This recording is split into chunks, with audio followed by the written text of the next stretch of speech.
Hey, ladies and gentlemen, what is going on YouTube? It's your pal Sparky Marky Mark 23 here, coming to you live. So anyway, happy Friday the 13th. So anyway, I'm gonna do a little bit of collection on my Friday 13 stuff, but also I'm gonna do a review and unboxing for a watch. Now, since you do know it's Friday the 13th, and also it's the airing for the so-called fan film, or should I say film Vengeance.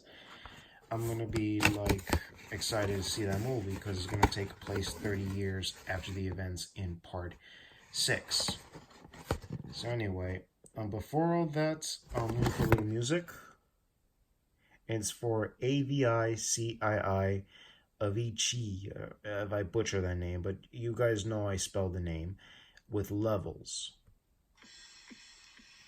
and that was released in 2011.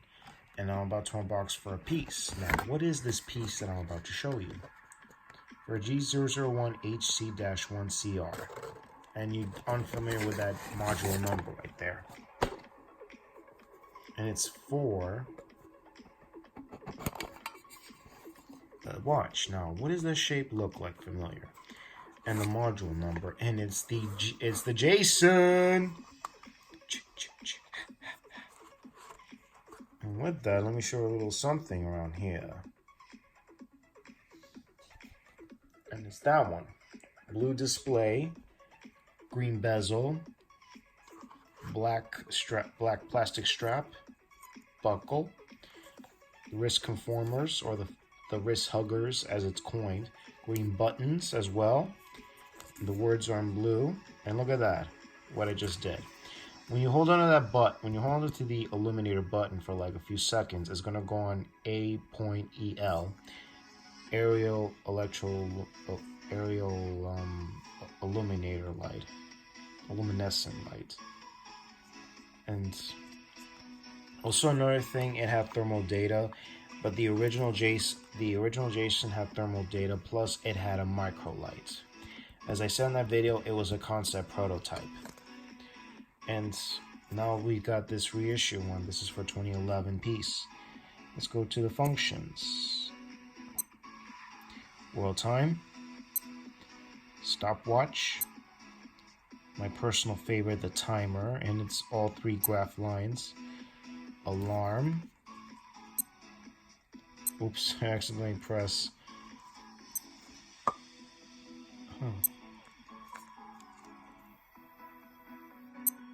Okay, did I see that right? There it is. When you see a alarm, but if you take it off, there you go. Then there's alarm 2, snooze, signal, back to your alarms. Then you're back to your home time.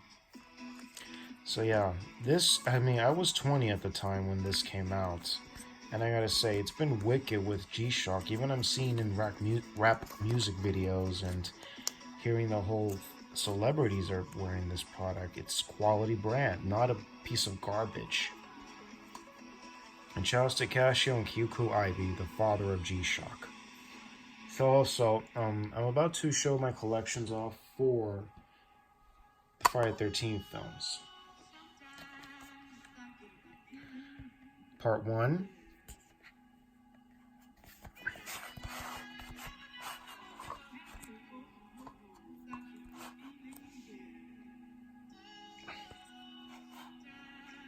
This is part 1.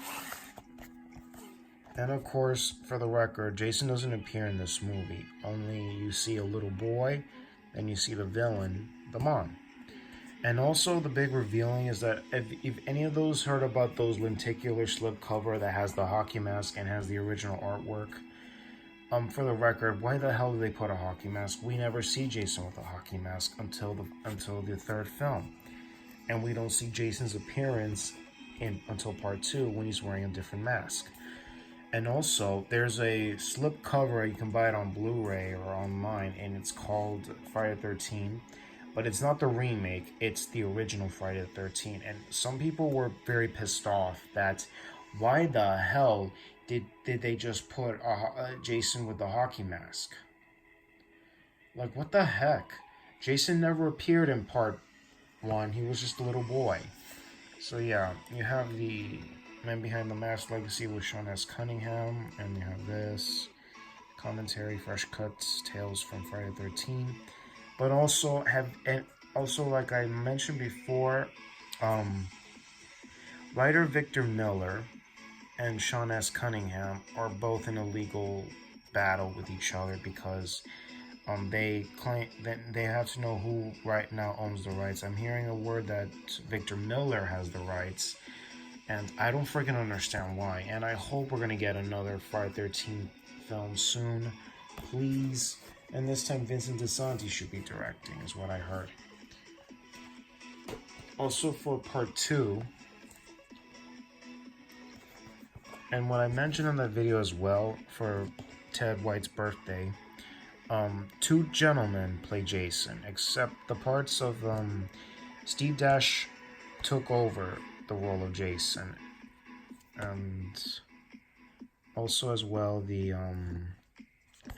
also what else, man? Jeez, a little confused, but also he replaced Warrington Gillette as Jason because Warrington Gillette wasn't definitively a stunt man. Oh well, but he did his best, he did what he could, but then he got replaced by Steve Dash. And he's coined to this day the real Jason. Part 3.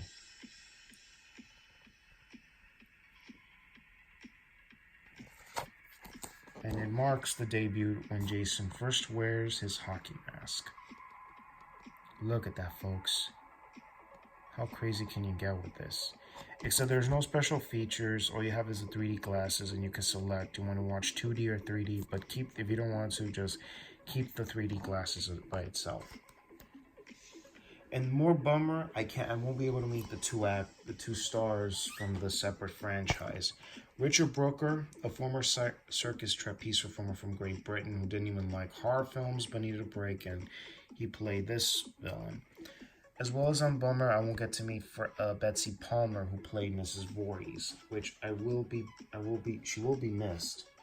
And very shame I will never get a chance to meet her, as well as Richard Brooker. And plus, Betsy Palmer died at the time when Avengers 2 and Ant-Man was released that year. So yeah, same thing with Wes Craven. Also already mentioned about this, the final chapter, of course, and that's Ted White, who played the villain, and plus he did the stunts for the film. Part 5, and this is a bit of a wonky kind of film, but it's more of a whodunit mystery kind of film, in which leads us to believe, is Jason alive? And big revealing that it's not Jason. And you can tell Jason doesn't have a hockey mask like that. Something was off about that movie. So yeah. But you do have special features, interviews from the actress, the director, and the composer, Harry Manfredini. But part 6 is unique and special. Why? Jason is back! And he's the man behind the mask. And of course, he comes back from the dead. And the director and writer Tom McLaughlin had to make this a supernatural villain. And you have the interviews here. Jason Lives, The Making of Friday the 13th Part 6. Except CJ Graham's not in the interview, but you could see him in the interview for the 2004 Friday the 13th convention.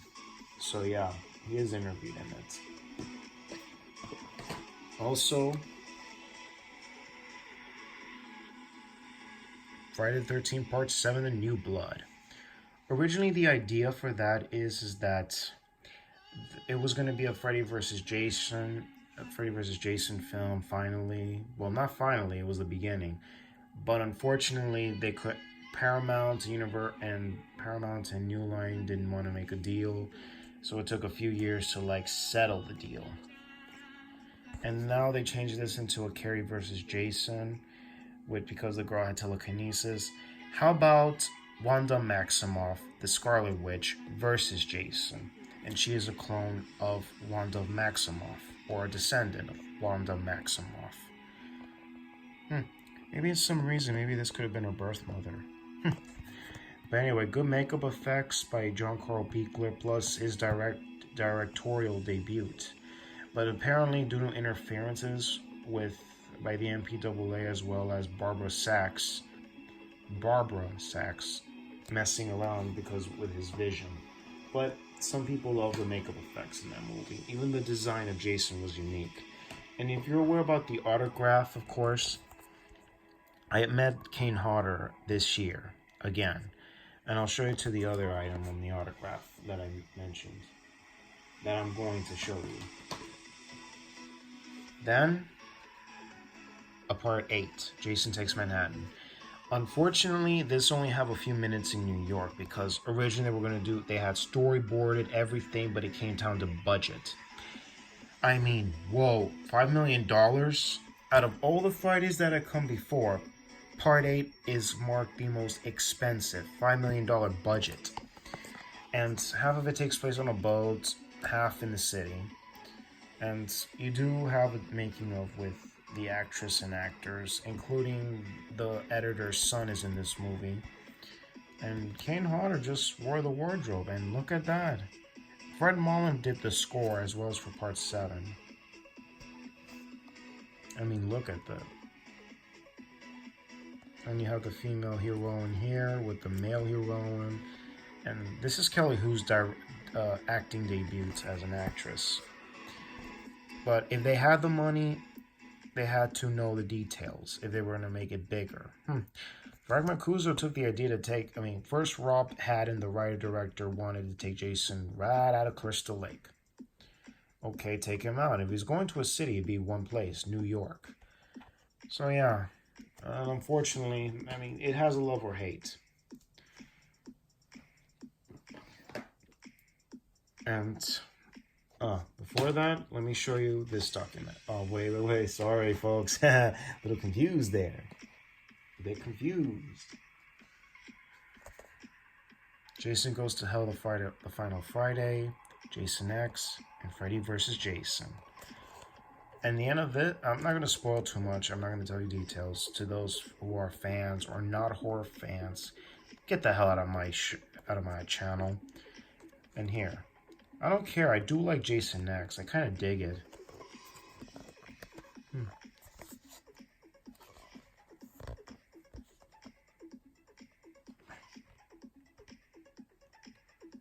And if they did a continuation, they all meet in hell, and they should have kept with Pinhead, except Pinhead was owned by the Dimension Company, Miramax. And it would have cost a ridiculous amount of money to hire the actor Doug Bradley to play Pinhead and meet Freddy and Jason in hell. Oh well. In 2009, 6 years later, I was in high school, and then my last years of high school, and then this film came out.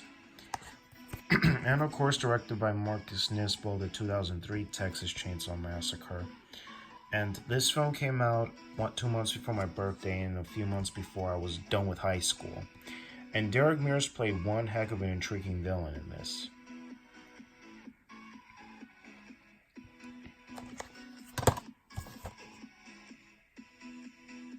And what I forgot to mention, Part 9 was played by a Canadian stuntman who, of course, is way bigger than Kane Hodder.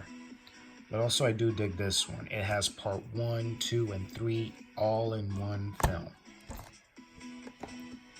And then we have the documentary of His Name Was Jason, 30 Years of Friday the 13th. And it's hosted by Tom Savini. They talk about the details and the body counts, other interviews with other people involved. Tony from Fangoria, Tony Timpone, and many more are going to be talking about this. And word of advice: get yourself the 2-disc edition, the 2-disc splatter edition, that is. Then of course, Crystal Lake Memories. Then in Crystal Lake Memories, the complete history of Friday the 13th, and it's a pretty damn long documentary, 400 minutes, really. 2 discs. Interviews with everybody, and hosted by Corey Feldman. He's also interviewed as well.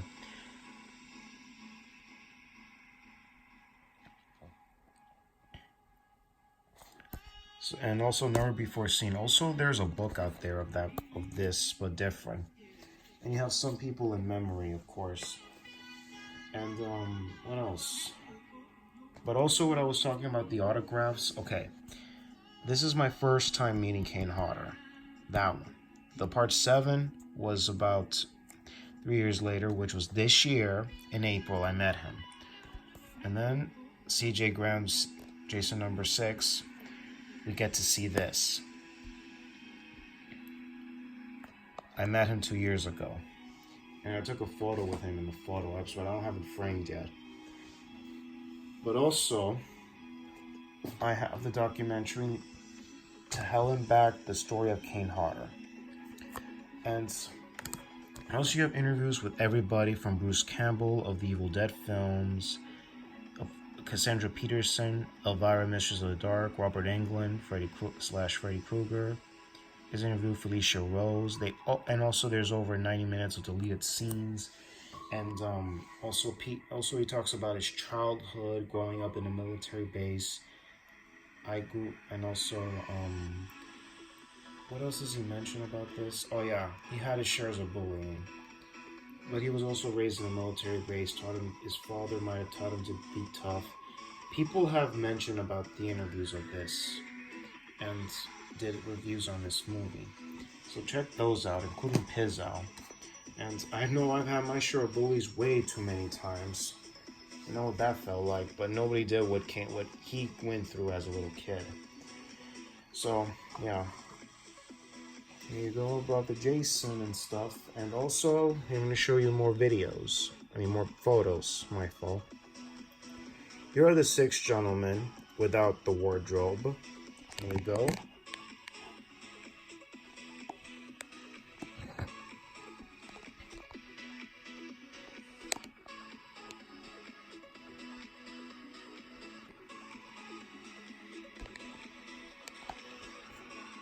Okay, here are the 6 gentlemen out of wardrobe, and you have the ones in wardrobe. Now, what I mentioned about Steve Dash, he played the part 2 Jason, because he was the real Jason. Warrington Gillette did play Jason in some other scenes, but unfortunately, he couldn't do it, so they brought in Steve Dash. And also, he did the rest. Until his very last autograph, he will be known as the real Jason. Part 3, I will never get to meet him because part 3, Richard Brooker, he passed on in 2013 in April, a few days before my 22nd birthday. And that year in November of 2013, he would have been 59. And as of right now, he'd be in his 60s. Approximately 65 years old. In 2 months, he'll be 60. He would have been 65. But also, he's a month older than my grandpa, so yeah, I'm so bummed I won't get to meet him. And also, you have Ted White, Jason number 4, right here. And man, at that time, he was 92. This year, he's 93.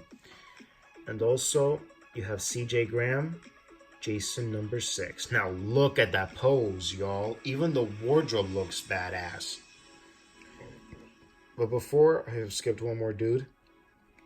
Stuntman actor Tom Morga. Tom Morga worked in some action films, Double for Harold Ramis, and I'm not going to mention too much, but he played Jason number 5, but in Dream Sequence Illusions, in which he was the real Jason with the hockey mask, the one with the red chevrons, but also double for Richard Wiegand as Roy, playing the imposter Jason with the blue chevrons. So yeah, that's him. And when you look at him, you thought, wow, does Jason have a hockey mask like that? And there was something off about it, even the movie itself, until the very end. Who he was, who he is revealed to be. Then you have Kane Hodder, part 8. But also he started as part 7, 8, 9, and 10.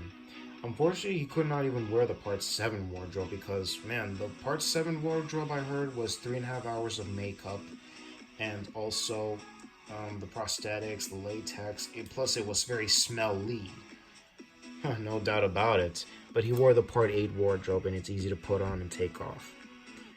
Then you have Ken Krenziger. Freddy versus Jason! And, I mean, look at these gentlemen. Oh my god! I mean, so insane to see all 6 guys in one convention.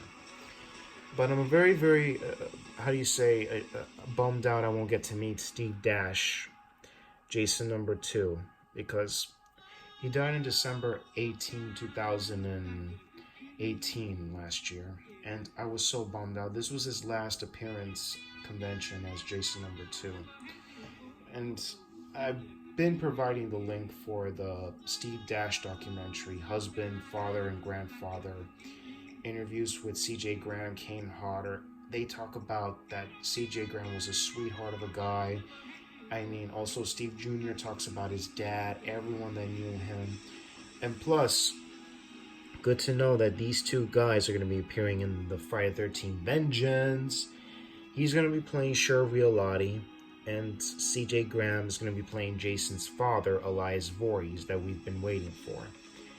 And also considering Friday the 13th Vengeance is Steve's last movie, so he will be missed. Because after he was done with the film, he did it anyway for the love of kids, the fans, hardcore fans, really. So check out the memorial for that documentary. So I'm going to provide you a link for it in the description box down below as well. As well as, of course, for Never Hike Alone. It's for the prequel of Never Hike Alone called Never Hike in the Snow.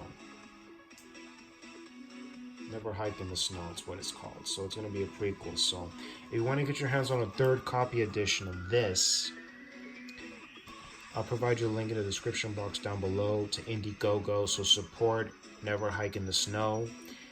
And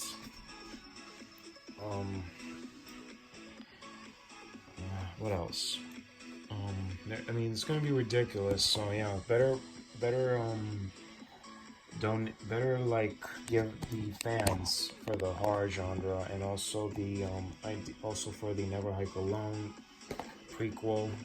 I mean, all I can tell you is that they're starting to get funds, and you only got 31 days until that expires. So you have until the 13th of next month to get. But also, let me scroll down a little bit, and let's go check on some collections.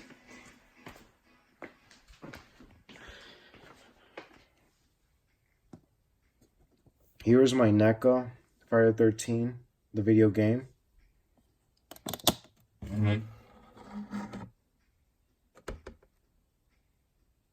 Even though this should be opening, when you open it, it should be playing a song. But I got this 4 years ago, attending a Paradise City Comic-Con. And, well, you can only use it with a flashlight, but I sure as heck don't have one right now at the moment. And also, let's go up. I got the Never Hike Alone from 13X Studios. I got the Friday 13 Vengeance. Look at it carefully, folks. And I also have the Ted White Ocumask autograph. If you want, I'm going to provide you a link for that in the description. Remember, folks, $80 for the hockey mask.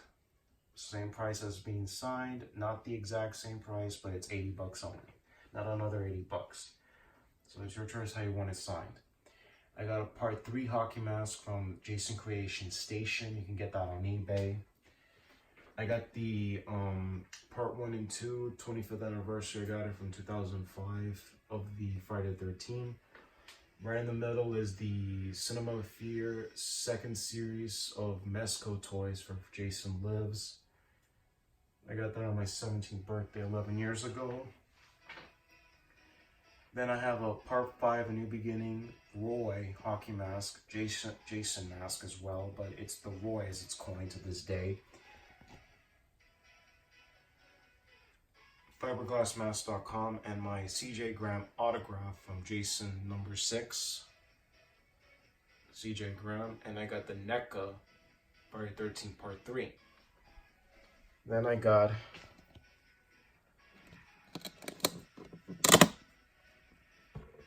a NECA Friday 13 Part 6. But I'm going to leave this, and I'll probably get it signed one of these days by CJ Graham. So be gentle with that, folks. Go up. My very first autograph by Kane Hodder when I first met him 3 years ago.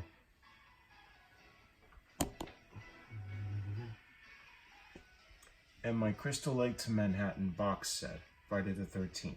This came out in 2004. I was 13 at the time. And I saw this in a magazine ad at a barber shop near Joe Hall Elementary School. And I gotta say, when I was getting my haircut with my dad on Saturday when I was like 13, and I saw the magazine when I was snooping, and the next thing you know, I was intrigued with the box set. And I have it in my possession now.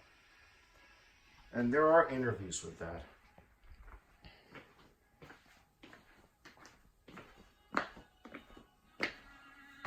And of course, whoa there. Sideshow Collectible Part 6 Jason Lives 12-inch figure. I don't know.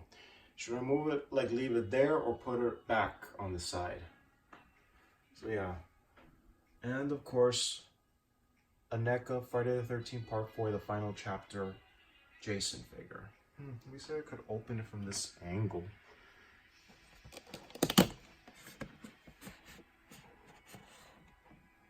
Well, take a look at that, folks. 2 different head sculpts, but also, just a sec if I could.